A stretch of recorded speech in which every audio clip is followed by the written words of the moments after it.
Behind me is a 2020 Volvo XC60 T8 E all-wheel drive Polestar. Long name, I know. And today, we're going to demystify it. So let's see what the latest high-performance Volvo SUV is all about. So we are inside the XC60, and I have to say, I love the interior of this vehicle.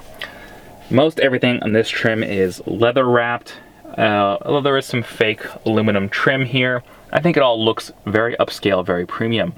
There are certain features that just stand out to me though. I know a lot of new vehicles have the fully digital display, but I like this one in particular. It looks very nice. And as you toggle through the different drive modes, for example, this obviously the configuration changes depending on what you're doing and what you're trying to do with the vehicle. The shifter knob is a really small, delicate little thing and takes some getting used to as far as the operation. I actually had some issues not finding drive and the car finding neutral. I had to kind of tap it a few times. Once you get used to it, it's quite all right. Now, one thing I do really like is this central infotainment screen. It's not the fastest thing around, but it's very premium, very pretty to look at. Now, this vehicle has the Bowers and Wilkins stereo system. Sorry for the rough lighting in here. And it is very good. The audio quality is very crisp and very clear. Though for the hardcore bass heads out there, it doesn't seem to hit very hard if that's what you're looking for. Now, interior comfort is nothing without the seats, and I have to say, these sport bucket seats, one, they look really cool. The shape of the seats as well as the yellow seat belts, nice touch. But I have to say, these are supremely comfortable, both the front seats and the back seats. The base is deeply cushioned and very comfortable. You kind of sink in a very nice way. But the back is nice and firm. It gives you great back support. For someone with a bad back like me, I really appreciate these seats. Volvo is a brand that built its history and its heritage on somewhat boring, kind of boxy, but extraordinarily safe and practical vehicles. And this XC60, despite all the Polestar badging and having 418 horsepower, it's kind of the same deal here. The overarching theme of this vehicle, despite having the big 22-inch wheels and the big brakes and the Polestar badging and this, that, and everything else, is that it's comfortable and quiet, and the luxurious interior just adds to that sensation. It's interesting that the Polestar branding has been kind of shifted towards electricity and eco-friendly performance, which is kind of a new thing.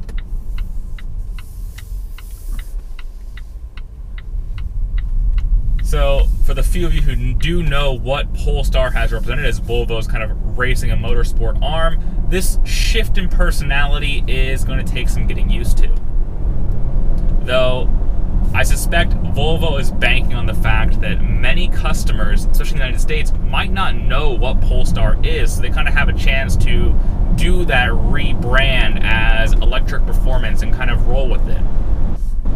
Now, I mentioned the somewhat surprising fact that the XC60 T8 E all-wheel drive Polestar, super long name, is supposed to be a sporty model, but it doesn't really feel that way.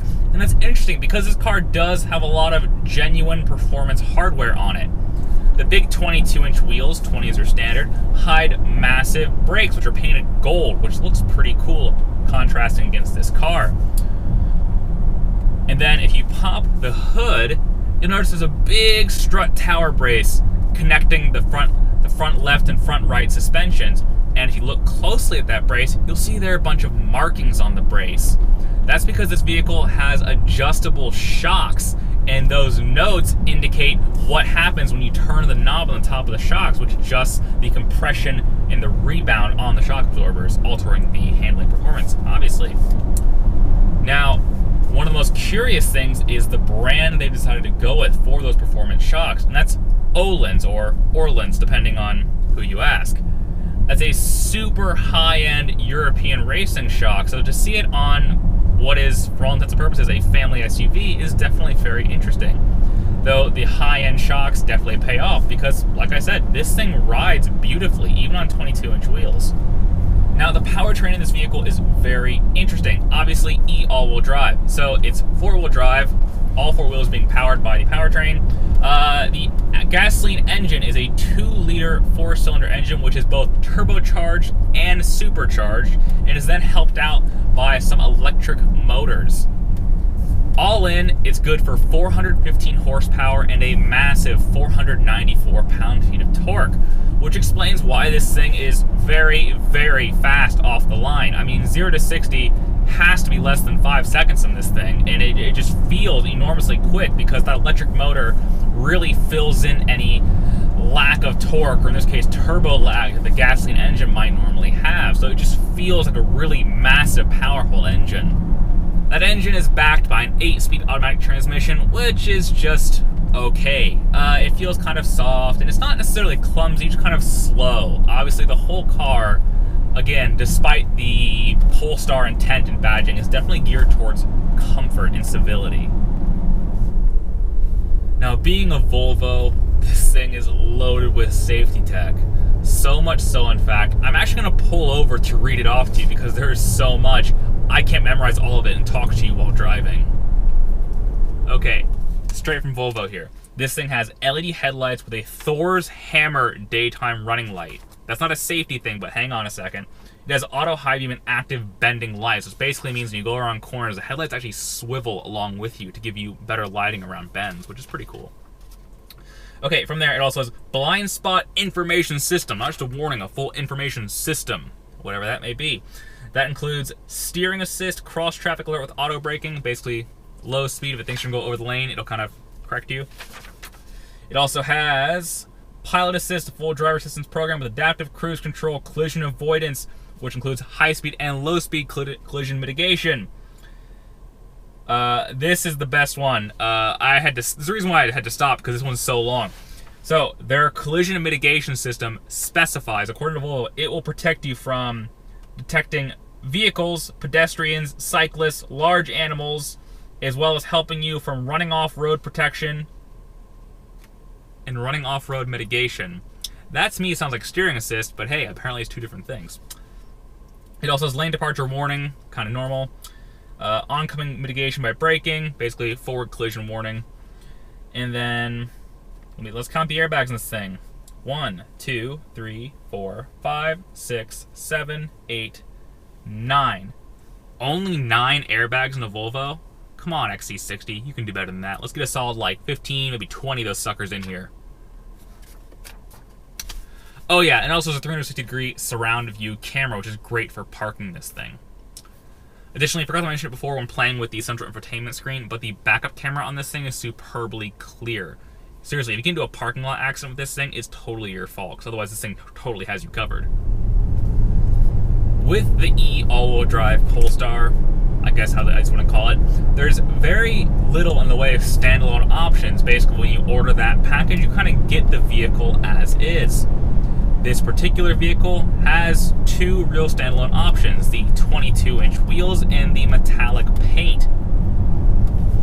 Though, despite the lack of options, this is a very pricey vehicle, coming in at $73,490, which is a big chunk of change.